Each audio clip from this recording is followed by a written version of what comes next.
Hallo, hier ist Sarah Schmid mit einem neuen Video. Die 24. Woche ist angebrochen. Das Baby ist gewachsen, wie es halt das so tut. Und der Bauch damit auch. So sieht er jetzt aus.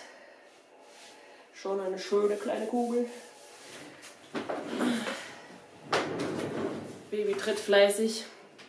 Hat so seine Zeiten, wenn es aktiv ist, und seine Zeiten, wenn es schläft. Kann man schon fast so die Uhr danach stellen.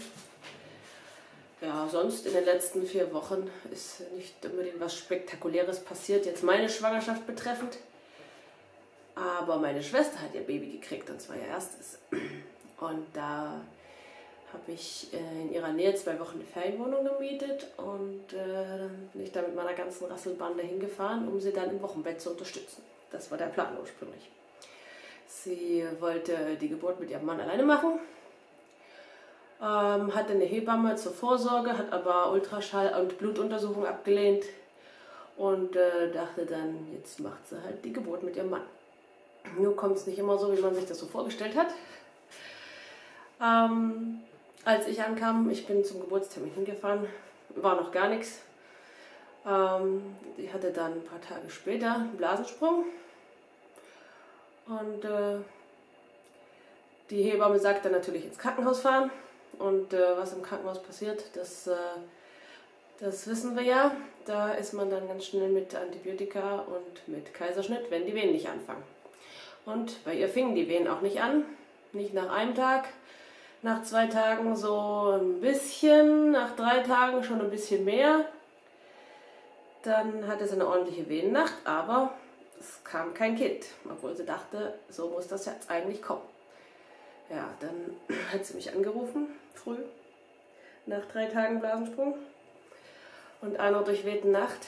Und dann bin ich hingefahren und haben mal geguckt, wie das Kind überhaupt liegt. Und da haben wir gesehen, dass es gar nicht so gut liegt. Und das auch dann erklärt, dass Blasensprung und die Wehen nicht richtig anfangen und so weiter. Ja, also haben wir geturnt. Man kann verschiedene Übungen machen, um das Kind noch besser zu drehen. Und es ist dann auch runtergerutscht nach ein paar Stunden. Ging halt alles ziemlich zäh und langsam. Sie war müde. Dann Presswehen irgendwann, waren auch Stunden. Irgendwann konnte ich auch nicht mehr. Abends dann meine Mutter noch hingeschickt. Jedenfalls 9 Stunden Presswehen. Dann ist er ins Krankenhaus. Die letzte Stunde dort noch Presswehen, und dann ist das Kind gekommen. Mit Wehentropf und Rückenlage und Presscoaching. Pressen, pressen, pressen! Ja, aber sie hat es geschafft. Es ist kein Kaiserschnitt gewesen. Unter allen anderen Umständen wäre es einer geworden. Wäre sie ins Krankenhaus gefahren, nach Blasensprung, es wäre ein Kaiserschnitt geworden. Da kann man sehr sicher sein. Und deswegen waren wir alle ganz froh, dass es so gekommen ist, obwohl die Geburt nur jetzt nicht schön war in dem Sinne. Ja, ich habe einiges daraus gelernt. Einmal Blasensprung. Man hat verschiedene Möglichkeiten. Man kann natürlich gleich ins Krankenhaus fahren mit dem Risiko, man kriegt seinen Antibiotikatropf und 24 Stunden später spätestens seinen Kaiserschnitt, wenn das Baby nicht normal kommt, also wenn keine Wehen anfangen. Wenn Wehen anfangen ist super, aber ohne Wehen und mit Blasensprung ins Krankenhaus ist schon so fast die Garantie für einen Kaiserschnitt.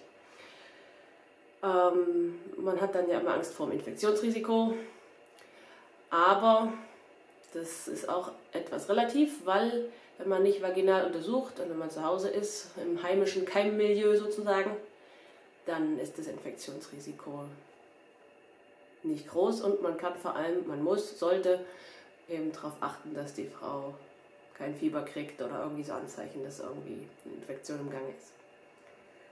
Angst vor Nabelschnurvorfall hat man ja dann auch oft, wenn das Kind noch nicht richtig sich im Becken eingestellt hat.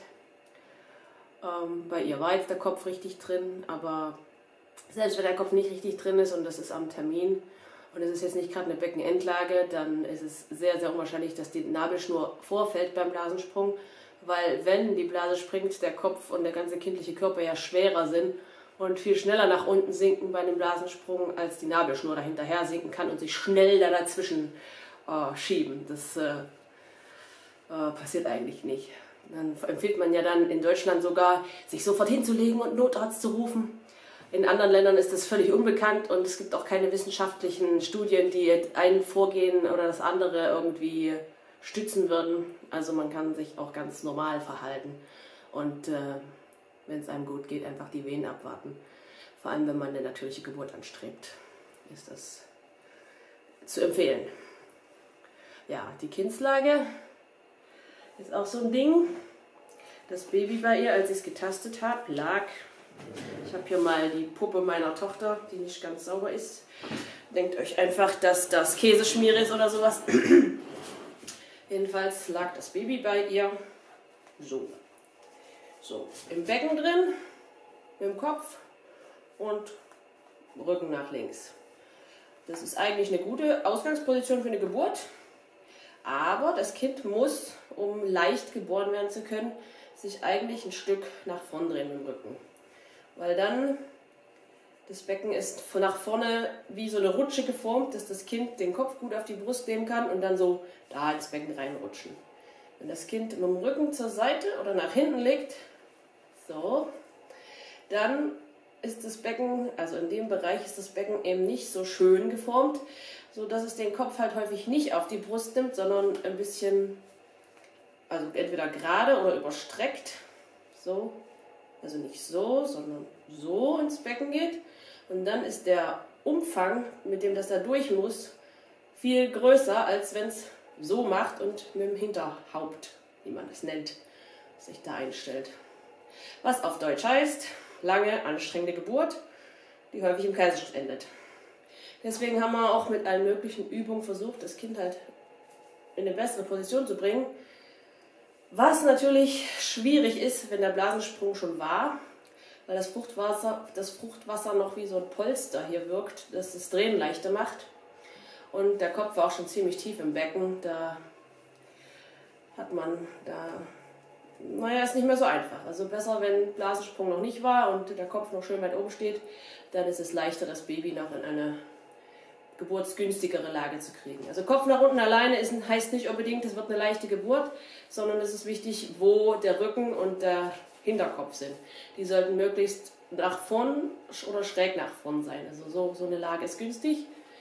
Als Geburtsbeginn ist die Lage häufig und auch nicht schlecht, aber es sollte sich dann ein kleines Stückchen drehen, damit es sich gut ins Becken einstellen kann. So rum ist sehr ungünstig. Das nennt sich dann auch Sterngucker, weil wenn das Baby jetzt weiter geboren wird, so hier, Kopf stellt sich, macht sich erst gerade, dann dreht er sich wieder, also erst schräg in den Beckeneingang, dann dreht er sich gerade und kommt dann unten raus und guckt nach vorn sozusagen zu den Sternen hoch, wenn ich jetzt auf dem Rücken liege bei der Geburt. Ja, da gibt es verschiedene Übungen, wie ich schon sagte. Ich habe diese Übungen in meinem Buch, ich das hier nochmal präsentieren darf, in meinem Buch, englische und deutsche Version, habe ich diese Übungen beschrieben, auch mit schönen Bildchen. Es gibt auch eine Internetseite, die ist allerdings auf Englisch, spinningbabies.com. Da wird das auch nochmal sehr schön erklärt, was man in welcher Situation machen kann, um das Baby wie zu drehen. Ja. Und in meinem Buch erkläre ich auch, wie man selbst die Kindslage tasten kann. Ich finde, das ist total wichtig. Frauen lernen immer, ihre Brust abzutasten nach Knoten, aber keine Frau lernt, herauszufinden, wie ihr Kind liegt, obwohl das eigentlich nicht schwer ist.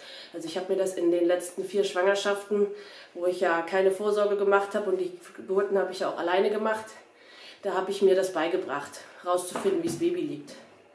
Und das ist auch gar nicht schwer, man achtet einfach drauf, wo tritt's, wo sind die großen Tritte und wo sind die kleinen Krabbler, Hände also. Dann kann man tasten, wo ist das harte, lange, das ist dann der Rücken, auf der anderen Seite ist es dann weich.